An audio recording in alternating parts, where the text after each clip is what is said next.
National award. അപ്പോൾ പറയൂ, അതിന്റെ ഒരു വിശേഷം എന്തായിരുന്നു? അതായത് അവാർഡ് വാങ്ങിക്കാൻ പോയ ദിവസം അവിടെ ചെന്നപ്പോൾ നമുക്ക് ഏറ്റവും ഭയങ്കരമായിട്ടുള്ള ഒരു എക്സ്പീരിയൻസ് പറയുന്നത് തലേന്നത്തെ റിഹേഴ്സലാണ്. റിഹേഴ്സലിന് വേണ്ടിയിട്ട് നമ്മൾ നാളെ അത് വാങ്ങിക്കാൻ പോകുന്ന സമയത്ത് തലേന്ന് നമ്മൾ പോയിട്ട് അവിടെ ഓരോരുത്തർ എവിടെയൊക്കെയാണ് ഇരിക്കേണ്ടത്, അപ്പം നമ്മളുടെ പേര് എഴുതിയിട്ട് ഫ്രണ്ട് റോയിൽ ഉണ്ടാവും. ആ സമയത്ത് നമ്മൾ പോയിരിക്കുന്ന സമയത്ത് നമ്മൾ ഫുള്ളായിട്ടൊരു ഫില്ലായിട്ടുള്ള ഒരു സന്തോഷം കൊണ്ട് നിറഞ്ഞിട്ടുള്ള ഒരു അവസ്ഥയിലായി. വേറെ ഒന്നും നമ്മൾക്ക് ഒന്നും അതുണ്ടാവില്ല നാളെ ആ ഒരു ദിവസം. അപ്പോൾ അവരതേപോലെ തന്നെ റിഹേഴ്സൽ ചെയ്യും. നമ്മുടെ പ്രസിഡന്റ്, അദ്ദേഹത്തിന്റെ കൂടെ വരുന്ന മറ്റുള്ള ആളുകൾ, അവരുടെയൊക്കെ ഡ്യൂപ്പുകൾ ഉണ്ടാവും. ഓ ശരി. അപ്പം എല്ലാവരും വേദിയിലേക്ക് വരുന്നു, നിരന്ന് നിൽക്കുന്നു.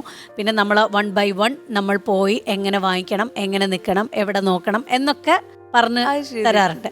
അപ്പോൾ അതൊക്കെ തന്നിട്ട് നമ്മളിങ്ങനെ പോയി ഒന്ന് റിഹേഴ്സൽ. ഓക്കെ, സാധാരണ നമ്മളിങ്ങനെ പോയി ആ എക്സൈറ്റ്മെൻറ്റോട് ഇങ്ങനെ വാങ്ങിപ്പോയാൽ ഇങ്ങനെ പ്രൊഫൈൽ മാത്രമേ ഉണ്ടാവും. അപ്പോൾ അത് തിരിഞ്ഞ് നിന്ന് ഫോട്ടോ ചെയ്യണം, ഫോട്ടോയ്ക്ക് പോസ് ചെയ്യണം. പിന്നെ നമ്മൾ അനാവശ്യമായിട്ട് കാല് തൊട്ട് തൊഴുക, നമ്മളുടെ ഇവിടുത്തെ രീതി ഷേക്കൻഡ് കൊടുക്കുക, അങ്ങനെയൊന്നും പാടില്ല എന്നൊക്കെ അവർ റെസ്ട്രിക്റ്റ് ചെയ്യും.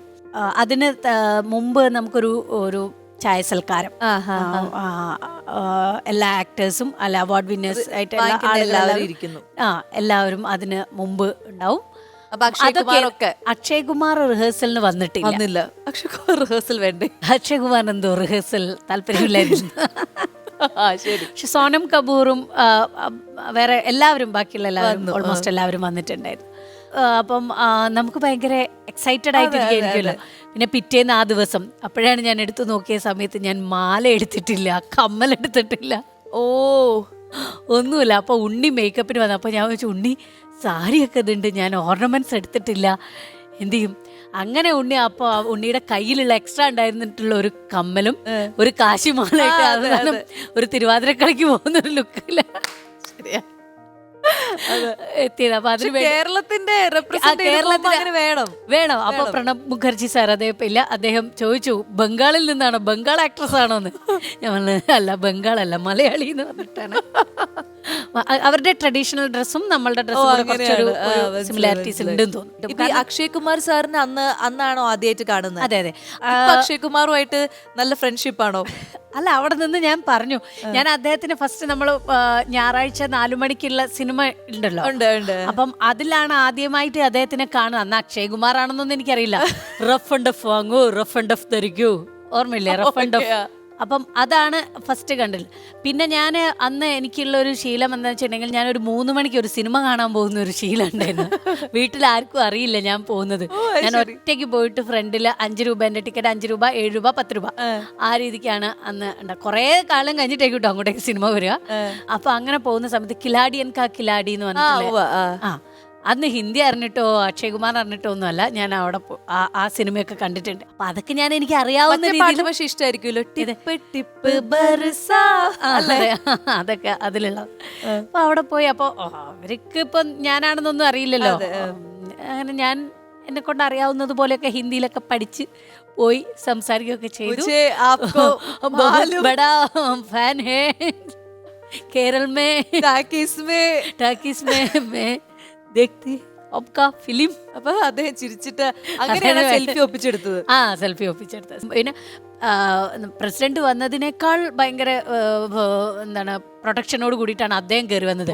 അപ്പൊ അവിടുന്നാണോ പ്രസിഡന്റ് വരുന്നത്, ഇവിടുന്നാണോ വരുന്നത് എന്നുള്ളൊരു, നമ്മൾ അദ്ദേഹത്തെ വെയിറ്റ് ചെയ്തുകൊണ്ടിരിക്കുകയാണ്. അപ്പൊ കുറെ ബ്ലാക്ക് കാറ്റ്സ് അതെ, അത് കൂടിയിട്ട് എല്ലാവരും മാറി നിൽക്കും എന്നൊക്കെ പറഞ്ഞൊരു സ്പെഷ്യൽ എൻട്രി ആയിരുന്നു പുള്ളിക്ക്.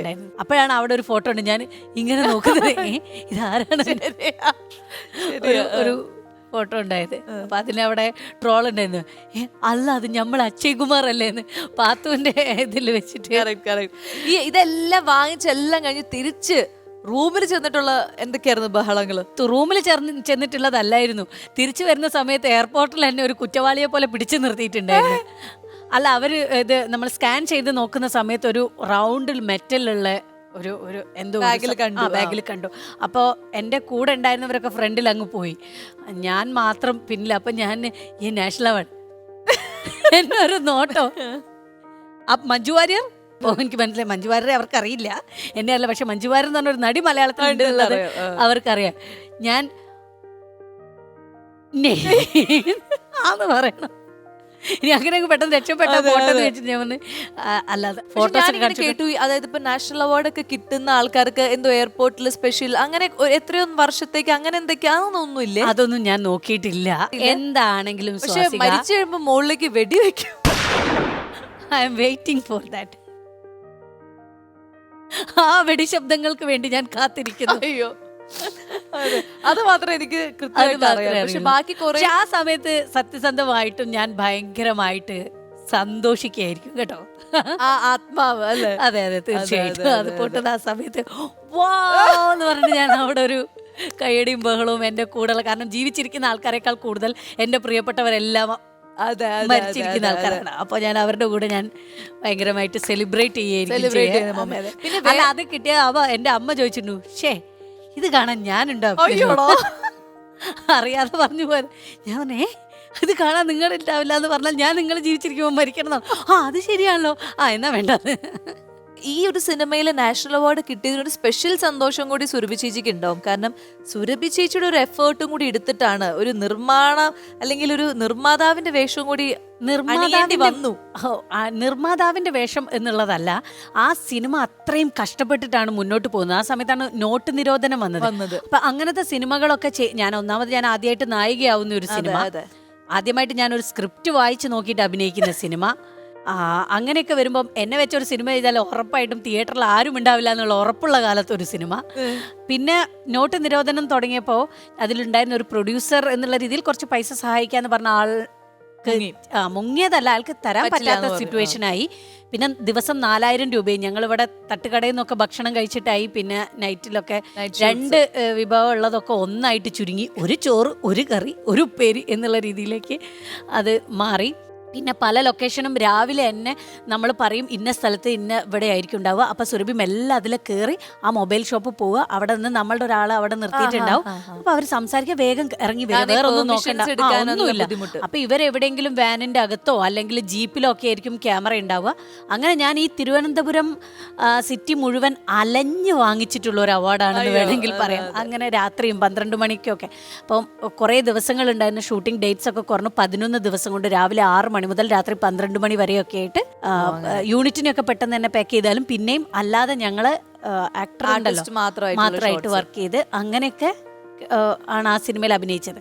എനിക്ക് അതിൽ നിന്ന് ജീവിതത്തിൽ നിന്ന് മനസ്സിലായിട്ടുള്ള വലിയൊരു പാഠം എന്താന്ന് വെച്ചിട്ടുണ്ടെങ്കിൽ, നമുക്ക് എന്തെങ്കിലും ജീവിതത്തിൽ കിട്ടാൻ ഉദ്ദേശിക്കുന്നുണ്ടെങ്കിൽ അല്ലെങ്കിൽ അങ്ങനെ ഒരു യോഗമുണ്ടെങ്കിൽ അതിന് നമ്മൾ വലിയ സ്റ്റാറും ഇതൊന്നും ആവണമെന്നില്ല. ആ സമയമാവുമ്പം എല്ലാം നമ്മുടെ കയ്യിൽ കൊണ്ടെത്തിക്കും. അപ്പം മിന്നാമിനുങ്ങ് എന്ന് പറയുന്ന ഒരു സിനിമ എടുക്കാനുള്ള ഒരു ഭ്രാന്ത് ആ ഡയറക്ടർക്കും റൈറ്റർക്കും അവരുടെ മനസ്സിൽ വരുന്നു. അവരൊരുപാട് വലിയ വലിയ ആർട്ടിസ്റ്റുകളെ സമീപിക്കുന്നു, അവിടെ നിന്നൊക്കെ ആ സിനിമ റിജക്റ്റ് ആവുന്നു. പിന്നീട് അവർ ഒരു തിയേറ്റർ ആർട്ടിസ്റ്റും അയാളും ഞാനും തമ്മിൽ എന്ന് പറയുന്ന സിനിമയിലുള്ള ഒരു സീൻ കണ്ടിട്ടാണ് ഹോസ്പിറ്റൽ എൻ്റെ അടുത്തേക്ക് അത് വരുന്നത്. അപ്പം ഞാൻ നേരത്തെ പറഞ്ഞ പോലെ തന്നെ നമുക്കിപ്പം എന്തെങ്കിലും എത്തണമെന്നുണ്ടെങ്കിൽ ഇപ്പം ഈ വേദിയിൽ നിന്ന് വരുന്ന സമയത്ത് ഞാൻ ഒരിക്കലും വിചാരിച്ചിട്ടില്ല അമൃത ടിവിയുടെ ബെസ്റ്റ് ആക്ടർ എന്നുള്ള ആ ഒരു ടൈറ്റിൽ ഇതാ. അതുകൊണ്ട് തന്നെ എൻ്റെ ഒരു യാത്ര എന്ന് പറയുന്നത് അത്ര വലിയ സുഖമായിട്ടുള്ളൊരു യാത്രയായിരുന്നില്ല. പെട്ടെന്ന് ഞങ്ങൾ അവതരിപ്പിക്കുന്ന പുതുമുഖ നായിക സുരഭി ലക്ഷ്മി എന്ന് പറയുന്ന ഒരു ഇതിൽ വന്നതല്ല. അതുകൊണ്ട് ആ പടികളും എത്രത്തോളം എഫേർട്ട് നിറഞ്ഞതാണ്, അല്ലെങ്കിൽ ഓരോ ആഗ്രഹങ്ങളും ഇങ്ങനെ ഫുൾഫിൽ ചെയ്ത് ഒരു ലിഫ്റ്റ് ഇല്ലാതെ പടികൾ കയറി വന്നതുകൊണ്ട് ആ ഒരു വേർപ്പും ആ ഒരു കരുത്തും ആ ഒരു സ്ട്രെങ്ത്തും ഒക്കെ നമുക്ക് എപ്പോഴും കൂടെ ഉണ്ട് എന്നുള്ളതാണ്. ഒരുപാട് പേർക്ക് സുരഭി ലക്ഷ്മി എന്ന് പറയുന്ന നടി ഒരു പ്രചോദനമാണ്, അല്ലെങ്കിൽ പ്രചോദനമാവട്ടെ. കാരണം എല്ലാവരും അങ്ങനെയാണല്ലോ, നമ്മളുടെ മുന്നിൽ സഞ്ചരിച്ച ആൾക്കാരുടെ കഥകൾ കേൾക്കുമ്പോഴാണ് ഓക്കെ നമ്മൾക്കും ആഗ്രഹിക്കാം എന്നൊക്കെ തോന്നുന്നത്. അപ്പം അങ്ങനെ വളർന്നു വരുന്ന എല്ലാവർക്കും ഒരു പ്രചോദനമാവട്ടെ ഈ ഒരു ആക്ട്രസ് എന്ന് നമ്മൾ. സ്വാസിക, ഞാൻ നിന്റെ കൂട്ടുകാരിയാണ്. ഇപ്പം ഞാൻ നിന്നിൽ കാണുന്നത് മുരളി മേനോൻ സാറിനെയാണ്.